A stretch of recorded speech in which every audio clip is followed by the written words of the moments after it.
ହେଇଚିରେ ପୁଅ ସର୍ବପ୍ରଥମେ ଷ୍ଟାଇଲ ମାରିକି ଭେସୁଙ୍ଗା ପତ୍ର ମାରାଣ ଭେସୁଙ୍ଗା ପତ୍ର କିଛି କାମ ନାହିଁ ଚାଲ ନେଇଯିବା। ଆଜିର ରେସିପିଟା ହଉଛି ଯୋଉ ଭାଇ ମାନେ ଭଂସରେ ଯାଇକି ପାଠ ପଢୁଛ ଆଉ ହଷ୍ଟେଲ ଆଉ ମେସ ରେ ରହୁଛ। ମୁଁ ଜାଣିଛି ତମ କିଚେନ ଏଇ ଦିଟା ଜିନିଷ ଛଡା ଆଉ କିଛି ଫ୍ରେଶ ପରିବା ନଥିବ। ୟା ଉପରେ ଆଜି ରେସିପିଟା ବୁଝିଲ କି? ଦେଖରେ ହଷ୍ଟେଲ ପିଲେ ମେସ ପିଲେ ସର୍ବପ୍ରଥମେ ପିଆଜକୁ ଧର ପିଆଜ କଚ କଚ କଚ କଚ କଚ କଚ କଚ କଚ କଚ କଚ କଚ କଚ କଚ କଚ ଆଉ ଥରେ ଦେଖଉଛି ଭୁଲିବନି ଯେମିତି ଦେଖ କଚ କଚ କଚ କଚ କଚ କଚ କଚ କଚ କଚ କଚ କଚ ହେଇଚିରେ ମେସ ହଷ୍ଟେଲ ପିଲେ ବର୍ତ୍ତମାନ ଡାଲିକି ଧୋଇକି ପ୍ରେସର କୁକରରେ ପକେଇ ଦିଅ ଆଳୁ ଦିଟା ପକେଇ ଦିଅ ପିଆଜ ଟିକେ ପକେଇ ଦିଅ ଯୋଉଟା କାଟିଥିଲ କଚ କଚ କଚ କଚ ହଁ ସେଇଟା ବର୍ତ୍ତମାନ ତା ଉପରେ ଦିଟା ଲଙ୍କା ପକେଇ ଦିଅ କିଛି ଧନିଆ ପାଉଡର ପକେଇ ଦିଅ ଆଉ କିଛି ହଳଦୀ ପାଉଡର ପକେଇ ଦିଅ ଦି ତିନିଟା ଗୋଲିମରିଚ ଆଉ ଗୋଟେ ଡାଲଚିନି ପକେଇ ଦିଅ ସ୍ୱାଦ ଅନୁସାରେ ଲୁଣ ଟିକେ ପକେଇ ଦିଅ ଅଦା ରସୁଣ ପେଷ୍ଟ ଥିଲେ ଟିକେ ପକେଇ ଦିଅ ଏଇ ଖୁଣି ଯେତେ ଜଣ ଖାଇବ 2 ଜଣ କି 3 ଜଣ ସେଇ ହିସାବରେ ପାଣି ଦେଇ ଦିଅ ଚାମଚ ଟିକେ କଟର କଟର କରିକିନି ଗ୍ୟାସ ରେ 2ଟା ସିଟି ପାଇଁ ବସେଇ ଦିଅ ବୁଝିଲ କି? ଚାଲ ଦେଖରେ ପିଲେ ଯଦି ଥିବ ବୁଲେ କରିବ କଣ 2-3ଟା ରସୁଣ ଆଉ ଟିକେ ହବର ଜିରା ତାକୁ କଣ କରିବ ଛେଚି ଦବ କେମିତି ଦୁମ ଦୁମ ଦୁମ ଦୁମ ଦୁମ ଦୁମ ଦୁମ ଦୁମ ଦୁମ ଦୁମ ଦୁମ ଦୁମ ଦୁମ ଦୁମ ଦୁମ ଦୁମ ରେଡି ଦେଖିଲ କି ନାହିଁ ଏଇଟା ତ କରିପାରିବ ନା କରିବ ଆଉ ଧନିଆ ପତ୍ର କଥା କଣ କହିବି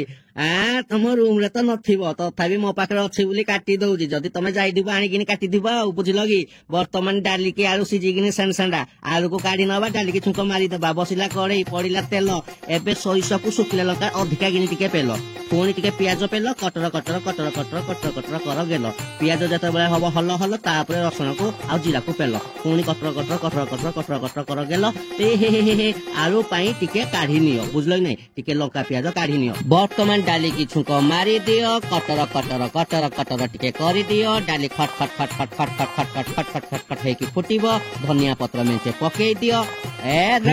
ଡାଲି ରେଡି ବର୍ତ୍ତମାନ ଆଳୁ କଥା ଟିକେ ବୁଝିଦବା ବୁଝିଲ କି? ହଷ୍ଟେଲ ମେସ ପିଲେ ପ୍ଲେଟ ଟେ ନିଅ ଆଳୁକୁ ନିଅ ବର୍ତ୍ତମାନ ତାପରେ ଟିକେ ଲୁଣ ପକେଇ ଦିଅ ତାପରେ କାଢିଥିବ ମସଲା ଲଙ୍କା ଆଉ ରସୁଣ ପିଆଜ ପକେଇ ଦିଅ ତେଲ ଟିକେ ପକେଇ ଦିଅ ତା ଉପରେ ଲଙ୍କାକୁ ଚକଟିକି ସେ ମସଲାକୁ ଆଣିକି ଟିକେ ଚକଟିକି ଆଳୁକୁ ନଙ୍ଘା ଭାବରେ ଚକଟି ଦିଅ ଚକଟି ତ ଶିଖିଥିବ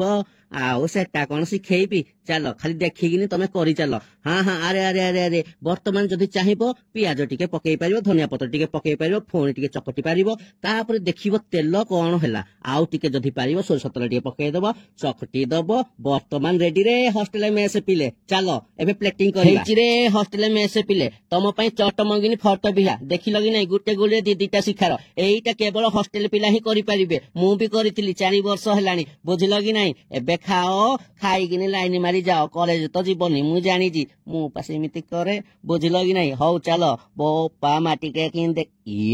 ମା ବଢିଆ ଲାଗୁଛି ତ ଦେଖି ଦେଖି ଆଉ ଟିକେ ଟିକେ ମା ନଙ୍ଘା ଲାଗୁଛି ଖାଲି ଟମାଟର ଟିକେ ପଡିଥିଲେ ଫୁଲ ସେଣ୍ଡା ହେଇଥାନ୍ତା ଦେଖି ମା କରିକିନି ଖାଅ ଖାଅ ଖାଅ ଆଉ ଲାଇକ୍ କମେଣ୍ଟ କରିକିନି ନିହାତି ଯାଅ ବୁଝିଲ।